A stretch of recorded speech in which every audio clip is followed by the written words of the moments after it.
Hello, ChrissieCasters. This is Ross, and I edit the ChrissieCast. Now you're probably wondering why you aren't hearing the dulcet tones of Chrissy Swan. Well, she has unfortunately forgotten to record an intro for her chat with Alice, and so I will do it in her stead. We've loved her for years, ever since she exploded into our living rooms on MasterChef with her groovy glasses and beaming smile. She loves food, and so does Chrissy. ChrissieCasters, please say yes, chef, to the food extraordinaire, Alice Zaslavski. Alice, it's time to spin the wheel and find out what our first question is. And it's child's play. I love it when this one comes up. What sort of child were you? I think you can probably imagine what sort of child I was. Yeah, I can. Curious. Very curious. Yeah. Very enthusiastic. Yeah. Very precocious. Very drama kid. 3 wonderful adjectives. How great. Do you think you were born that way? 100%. Yeah. Mum said I was born smiling. And I think that's, for better or worse, but I think what's really interesting is what a smile does. How could that be worse? Well, because I'm the sort of person where if I get a piece of bad news, I laugh and then I have to process it. So I don't know what that is. Maybe it's a I know thing. exactly what that is. That's called the bad news laugh. Have you? I think I might have coined that phrase because every time I say it to people, they go, I've never heard of that. So it's the most embarrassing thing because I do it too. You just want to die. If someone says, you're talking, it's very serious, and they say, oh, I'm so sorry, I'm distracted. My dog was run over this morning. And then you laugh. The only thing you can say, and I give you this gift, Alice, you say, I'm so sorry, that's the bad news laugh. I don't know why I do it. I apologise. I laugh when there's bad news, and I don't think it's funny. I'm sorry. God. The bad news laugh. Chrissy Swan, you have changed my life. Genuinely, I'm so relieved to know that there's something I can say, that it's an infliction and that it's something I can't control, because it has really stitched me up quite a few times. Because then how do you explain to someone? You don't say, yeah, that's what I'm going to say. Thank you. And people that don't have the affliction look at you like you are a monster. Like they could, like it's pure disgust. And then you are also disgusted with yourself. And then you're trying to dig up. Oh. And what about the feeling when it's coming out and you know that you can't stop it? Oh, it's the worst. But you've just got to own it. That's what you've got to do. You've got to say, this is what's happening right now. It is no indication of how I feel inside, but my face is laughing. I think I can take something off my shoulders and walk out of here with just a real nugget. Alice, that was it worth is every the moment. least I can do for you. Yes. Given, I don't know which one to hold up because I love them so much. I'm going to go the joy of better cooking. Thank you. Oh, in praise of veg is so good too. You rewired my brain when it came to vegetables. And is that what you'd set out to do? That's exactly what I set out to do. You don't need a big, manny, meaty thing on the plate as well. You don't. Veg forward. You and Yumi Steins, both. In fact, it was around the same time. In fact, she might have had your book, and this is where it came from. She said to me, she sent me a photograph because she loves food. I love food. We communicate almost exclusively in photographs of what we're eating at any given time. And she just sent me this photograph of this magnificent, fresh, green, quickly steamed bunch of asparagus. It might have been 2 bunches. It was in abundance, more asparagus than you've ever seen. And she said, did you realise that asparagus is the meal? That's it. Asparagus is the meal. And my brain exploded. What can you eat every day? Just that. I start every day with a breakfast salad, and it's not the only thing on the table. It's just always there because I know colours, textures, vibrancy, zing. I'm going to get it from that bowl. And it depends. Like seasonally, if tomatoes aren't amazing, then I'll keep them out. But red capsicum, cucumbers, like we live in a country where those things are available to us and pretty delicious. Lebanese cucumbers, I should say. Oh my God. Avoid the Telegraph at all costs. And that, for me, is just such a great way to start the day. And I know that straight away my body is signalled that today's a day that I'm going to feel vital. But that takes a complete mind shift because that's not what we eat for breakfast. That's not what you eat for breakfast. Yeah. But, having been born in Georgia, at the crossroads of Europe and Asia, like that cuisine is very veg forward. And that's just the way that my parents have always served up breakfast with a breakfast salad. Like even when we travelled as a family, they would have like a little knife and a little chopping board, and we'd go to the local supermarket or the local greengrocer or the market, and we'd get those ingredients, put them in a bowl, whatever was, at the place that we were staying. So when you came to Australia and you had a sleepover or something, what did you make of Cocoa Pops? Those foods were so exotic to me. I remember my first supermarket experience and just seeing things like Dunkaroos and Le Snack. Oh, my God, Le Snack.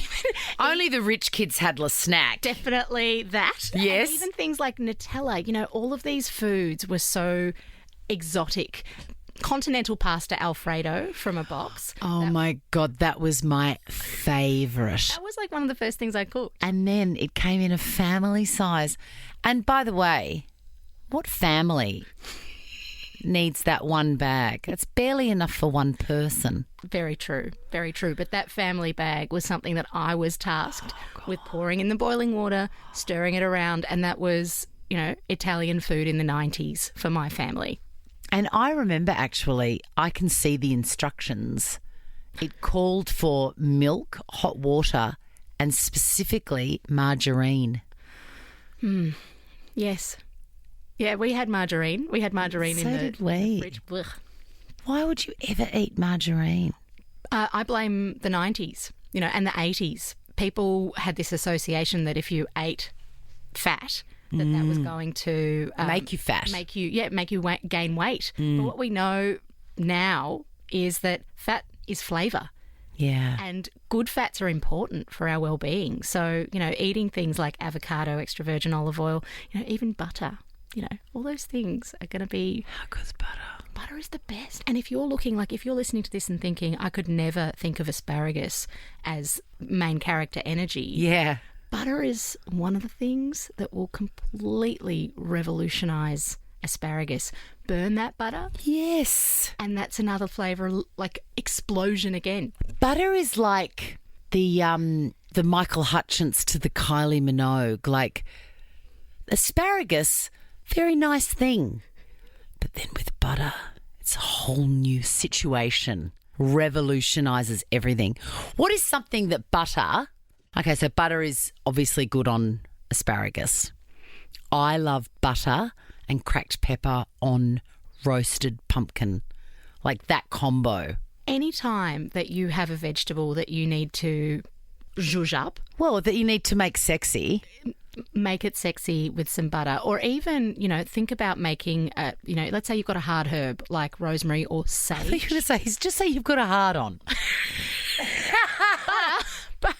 Could Have you butter? Yeah, you've got a hard herb. You got a hard on for a hard herb. What's a hard herb? Something like sage, like rosemary, thyme. Oh, okay. Yes, right. Those herbs that are woodier. Yes, yes. We're still in the same category.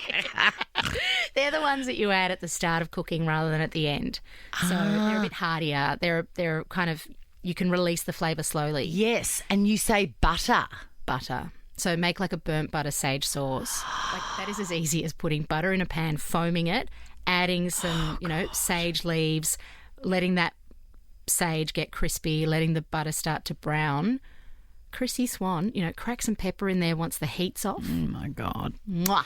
Sometimes the only thing that is going to scratch my itch is a roasted potato with the jacket on, rubbed with olive oil and sea salt. sliced open, so hot your fingers are burning to do it, and then you squeeze it from the bottom like those number things we used to have in primary school, and just a huge, I'm salivating, just a huge knob of butter, please, mind out of the gutter. That's it. That's dinner. You know, I had Stephanie Alexander in my kitchen for a bite to eat, and one of the dishes that she brought... Oh, this is for your TV show. I saw it, yes. Oh, well, thank you. She brought, as her dish, as her recipe, jacket potatoes, and she does them differently. I don't know if you've ever done this. I'd never done it. Change the game. Split the potato lengthways, so it's, 2 halves. Yeah.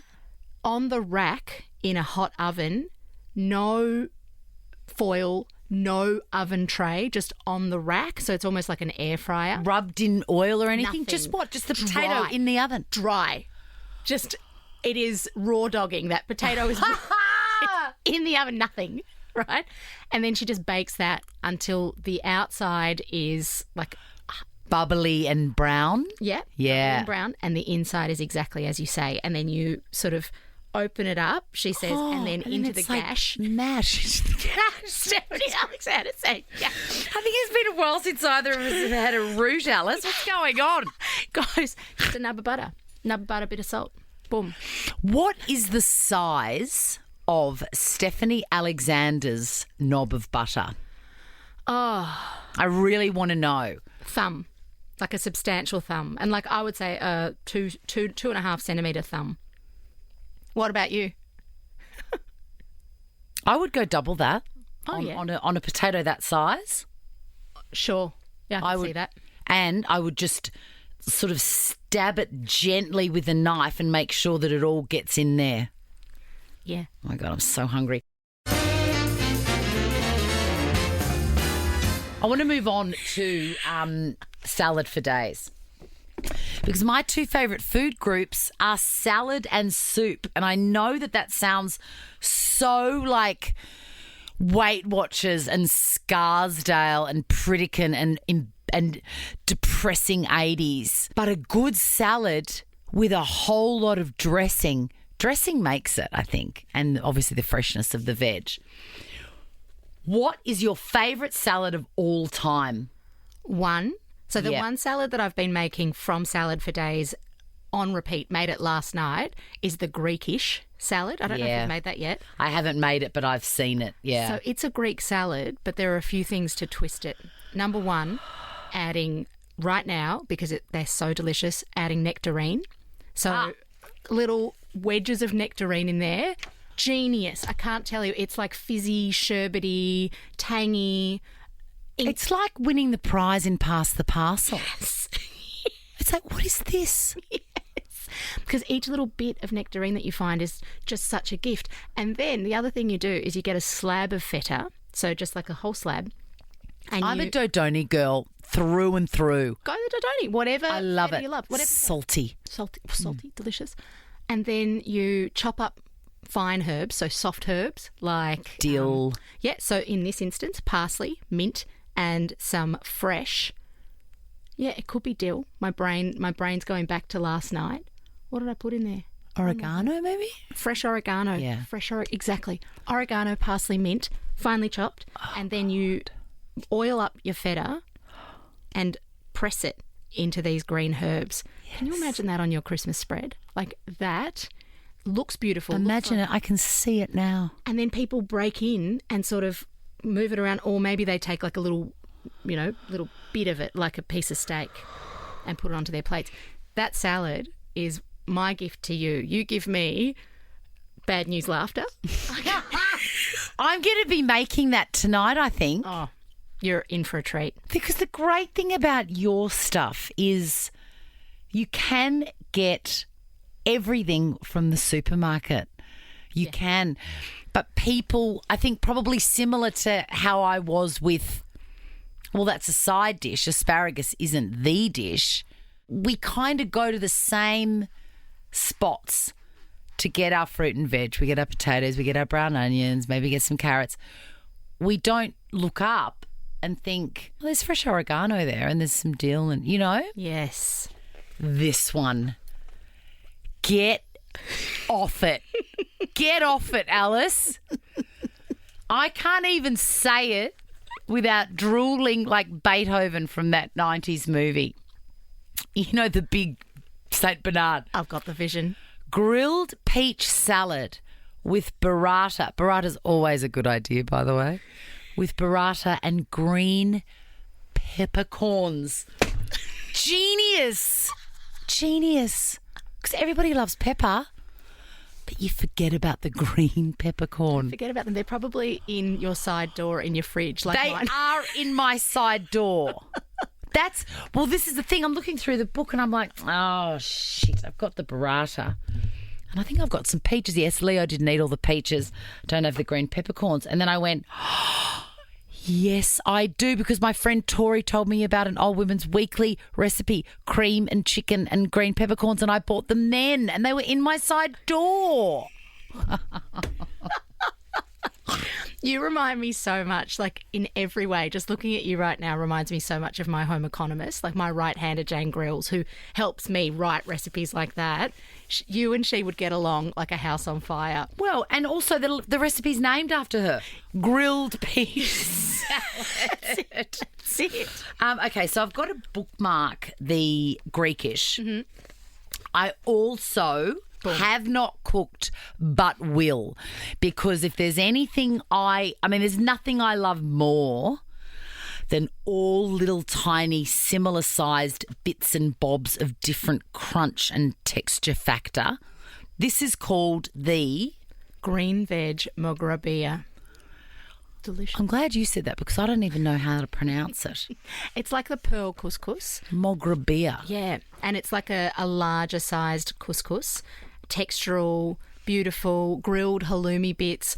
One thing about all I the just salads, call that the big couscous. yeah, big couscous. Or Israeli couscous, is that Israeli it? couscous, yep, you can call it that too. Oh, my mum bores me stupid with ideas with Israeli couscous. None of them have been as good as this, let me tell you. And, I think what's really interesting is all three of those salads have similar elements. Number one, they've got some kind of cheese, because you need creaminess, you need the fat, because the other thing, I mentioned fat is flavour. Fat is also satiety. So to satisfy your craving to eat, you need some kind of fat. So cheese, especially if you are serving a salad as the main event, or if you're serving a few different salads, that's going to really tip you over into a new territory. So, I think a lot of people perceive salad as just the side because it's not finished. You got to finish your salad. Yes, you've got to invest in it. You got to commit to it the way that you do a really good steak. Yes, I agree. God, I love salad. Let's get back to you. But I digress. Also, hot pick. Thank you. I mean, yes. And you know what's really funny is that a lot of people message me and say, why didn't you put yourself on the cover? Why have you just gone to Google image search and found some photo? Look at your juicy buzzies in your mustard sweater there, like a sweater, like a pin-up girl. I've been... I love it. I've been hiding the buzzies, Chrissy Don't Swan. hide the buzzies ever. Those are milky buzzies. They are the buzzies of a lady. You know what I mean? They're the buzzies of someone that has raised a child. They're the buzzies of, Look, there's nursing pads in that bra, all right? Have you ever leaked out breast milk in? Thankfully not. Have you? Yeah. Really? Yeah. On the telly? Yeah. How's that gone for you? Well, look, it was interesting. It was on The Circle. Remember that TV show? So I was surrounded by women. It was fine. But I'd literally had my second son 10 minutes before I went back to work. And he was with me on set. By on set, I mean he was there while I was going, and we welcome to The Circle. La, la, la. Anyway, the show, I shit you not, was 2 or 3 hours long every day of live television. It was 2 or 3 hours, Alice. Boobs aren't meant to hold milk for that long. Mm-mm. And after about an hour, they get so hot. It's like they're going to explode like a fermenting bottle, Oh, I know. It's just going to be nipple everywhere. And then right at that point, be in the middle of an advertorial or something and he would cry. Bang! Mm-hmm. It's extraordinary, isn't it? Well, I remember I went back to News Brekkie, you know, live breakfast television. Yes. Hazy would have been maybe 3 months old. And I remember... It's too soon to be on telly with buzzies. It's really freaking soon. And I remember maybe even like 2 months old, Nick, my husband, was like waiting for me. I fed her before I went on. I fed her as soon as I got off because otherwise... What were we doing? What were we doing?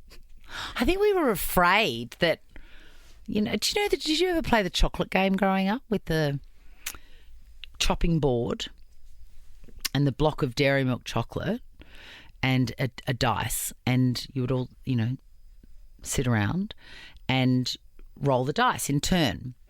Every time it rolled a 6, you had at that chocolate block and nobody could stop you. But the key was you had to cut it with a knife and fork. So you're rolling it, you go, 1, 2, and then you go 6. Everyone's losing their mind. You have to get the knife and fork and you're eating it piece by piece. And then somebody else rolls a 6. And unceremoniously the knife and fork are torn out of your hands and you're nothing. I feel like we were back on air before we should have been, with sodden pads in our bras and very angry babies who do not want to be there. They want to be at home. I believe that we were there because we thought that someone was about to roll a 6 and we had the knife and fork in our hand. But that's the industry, right? Mm-hmm. And I'd like to think that it's changing. And one thing that I've learned is that actually when you say no, sometimes saying no to one thing opens up a whole new channel, and it means that you can say yes to something else. Like I've just stepped away from my breakfast radio show on a Saturday morning because Hazy is going to prep. She's in prep next year. So, saying no to radio means I can say yes to sleeping in with her, cuddles with her. What did it feel like to say no? I'd like to, can you do me a solid? So I heard Benjamin Law describe no to him as it sounds like the beach to him. Because when he says no to something, he imagines that he has more time to go to the beach. So no to me felt like a sleep in and a snug and maybe making pancakes. So I think that's what you need to envisage. See, I love working. Oh, I know. That's what made it really hard. Because I think it's not only that, you're afraid that someone's going to take your knife and fork. It's also because motherhood, is such an identity shaper as well. And it's like, who am I? Hormones are going crazy. How do I define success? It's much easier to work and to, kick tangible goals than it is to that's right. satisfy There's the needs KPIs at work. That's it. So I think that's also we've got to be easy on ourselves and not say it's not just the pressure of feeling like you need to, stay on the wheel of freelance life. It's just fun. Work is fun. Work's really fun. And saying no also, I have to say, I was driving into the studio for another thing recently and I had that, what have I done? I don't know. But I've already got, it's like extra bandwidth to think about what else I can do with that time. I'm definitely going to miss it. And I'm definitely going to feel like, have I made the right decision every now and then? But I don't. No, because I just felt that. I regret it a little bit, but I don't regret it enough. I know. To give it up it's to, a funny feeling. Yeah. It is a funny feeling. And it's weird because it's also, you don't remember the positives. Like every time, I really haven't said no that. I've said no a few times, but they were easy. It was just like TV shows that I had no interest in or whatever. So that was fine. But the other times that I've, had stopped opportunities, I had no choice in it, ripped out of my hands, fired, whatever. And at the time it's devastating, but pretty quickly you go, oh, this is good because I'm now free. I've got these hours free and I can make a Greekish salad, or do you know what I mean? I can think about other things. Yeah. But pretty soon you forget that and then you're overwhelmed and you've got all this, I can't say no to that. What if I've got to do this? what if I meet that? But do you know what I mean? You forget that it's always a good thing when you stop doing something, whether it's your choice or not. That's it. You've got to be grateful and not greedy. I don't know if you've read, there's a particular book that Yotam Ottolenghi recommended to me. We toured Australia and New Zealand. What's he 2 like? weeks together. He's the best. He's like cousin Yotam. Like, He's so gentle. he's a beautiful, gentle man. He's exactly as you'd imagine.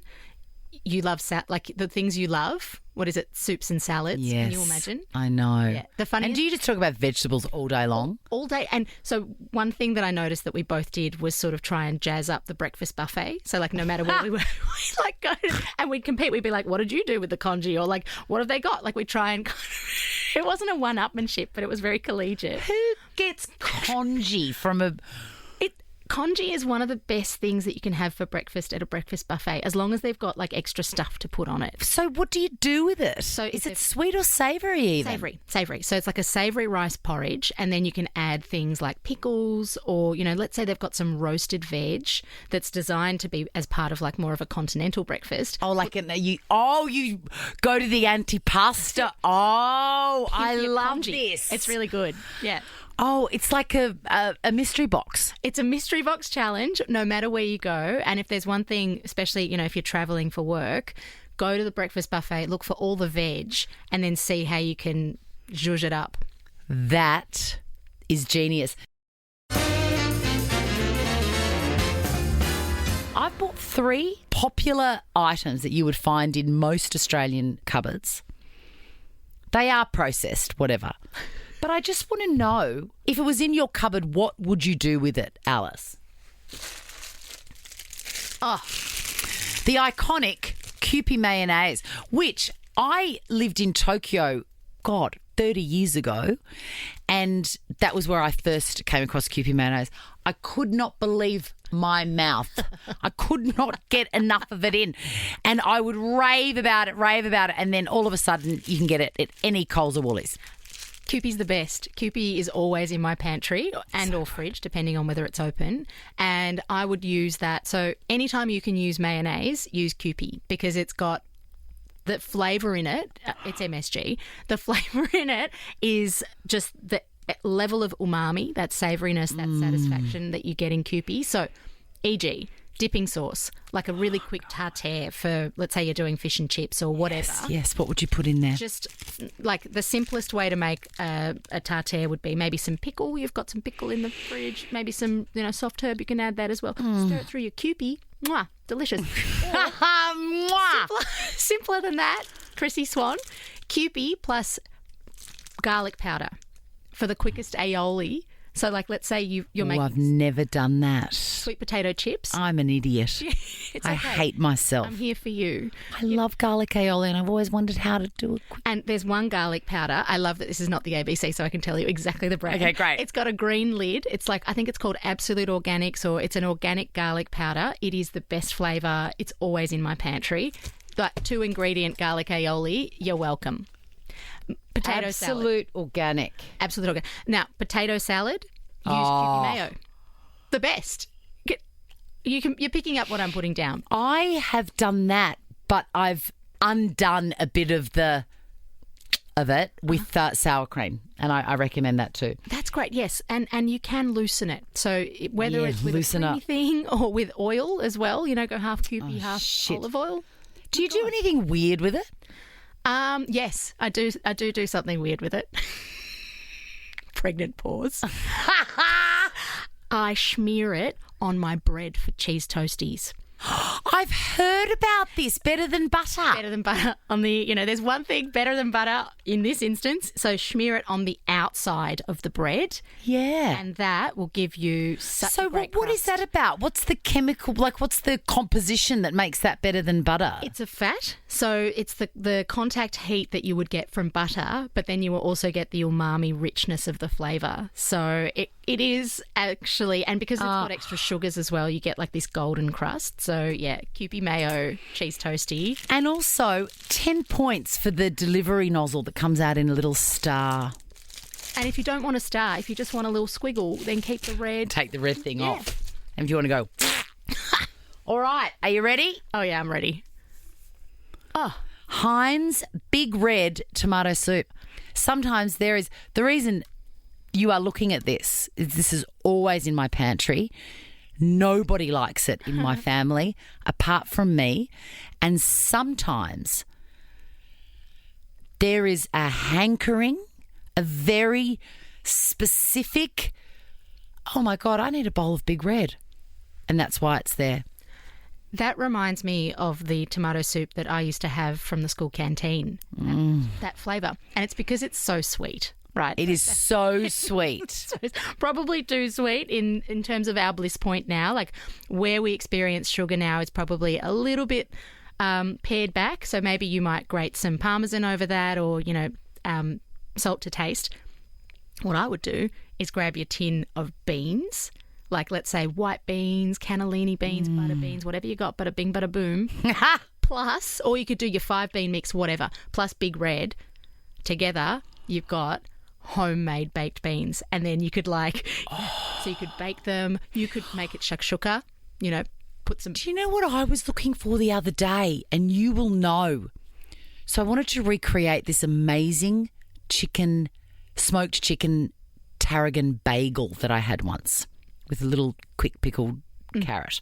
I had everything, but I couldn't find, at the supermarket, I couldn't find smoked chicken. So I thought, I'm sure I've seen somewhere or heard in the ether a smoke flavour that you can add into something. So what I would say is liquid smoke is what you're talking about. Yes, what is that? I would avoid that. That's a synthesized product. But what you can do is use smoked salt. So if you don't have smoked salt in your pantry, that's something you need. I need to go to a fancy shop straight up. I need to take you to a fancy shop. You and I will restock your pantry with the best things that will change your life. So smoked salt. Next time you make your jacket potato with your salt, with your butter, smoked salt on top. Who makes it? Olsen's or something? Olsen's I've seen a smoked salt. I've seen a lots. Brown and white. Yeah, that'd be the Olsen's one. There's different brands. You can find different kinds of applewood smoked or cherrywood smoked salt. Get a little tub because depending on what brand you get, they have different levels of saltiness I want the smokiest one possible. Yeah. So you really want to find one that hasn't. You want one where they've naturally smoked the salt rather than one where they've stirred liquid smoke through. And Chrissy, that will give you smoked anything. It's going to change my life, Boil Alice. corn, sprinkle smoked salt over the top. It's like you've put it on the barbecue. It's onto steak. It's like it's been on charcoal. Game changer. Oh, God, I'm almost emotional. I wish you could see Chrissy's face right now. This list is growing. Okay, you ready? Yes. I love these. My kids love them. Oh, yeah. Specifically, Indomie mee goreng noodles. When I was a boarding house mistress at a top-tier school in Melbourne. That's interesting. When I was at uni. Yeah, boarding house mistress. My students all had the Indomie instant noodles. You know what I would do with them is a ramen soup that Marion Grasby made on A Bite to Eat. I love Marion. She made, just got some chicken stock, which you could probably just use chicken stock cubes. Take the ramen noodles. Take those. Yes. Chicken soup, soy milk, crazy. It's why? Because that makes it it's like nutty a creamy, nutty broth. Ramen noodles. Do you cook the noodles in the stock and soy? Yes, you do. Oh my God. Well, maybe you don't. That's not how. Yeah. Okay. You cook. Yeah, you pop the noodles in. And then you could use some of that smoked chicken, or let's say you've got some leftover hot chook in the fridge, shred that through, or you could use chicken mince. So she fried off some chicken mince, put that on top. Gochujang, a little bit of Korean. What is that? It's a Korean chili paste. So it's a sweeter chili paste. Great. And it's so funky. You need some gochujang in your fridge if you don't already have some. Bloody list. The list does get epic. I've actually got a photograph of my pantry that I used for salad for days that I think is quite handy because trying to write it in a list is just overwhelming. So what I'm going to do is I'm going to take your book. Oh, yeah. Downstairs to the supermarket and I'm going to I'm going to fill that first, whatever's there. And then whatever's left over, I'm going to put a circle around and I'm going to go to a fancy market and fill it in. Yeah, and you can message me and say, hey, what brand of blah, blah, and, you know. Alice, keep your phone on because I'm going to be messaging you very, very soon. Thank you so much for coming in. If you want to rejuvenate and, like, rediscover the power of vegetables, there are 3 books that you must get. Is there one website where you can get them all? Alice.recipes. Alice.recipes. Yeah, just put that into your browser. That's my website. I was going to put them in order, but I just can't. In Praise of Veg, it's fantastic. The Joy of Better Cooking, amazing. Life-changing skills and thrills, you damn tootin'. And this new one, Salad for Days with your big juicy buzzies and your mustard sweater. Thank you so much for coming in. It was so great to meet you. My God, look at all that capsicum. Right. Okay, I'm writing it on the list. Chrissy Swan. Thank you so much for coming in. Thank you. I'm so hungry. It's been a mutual appreciation society.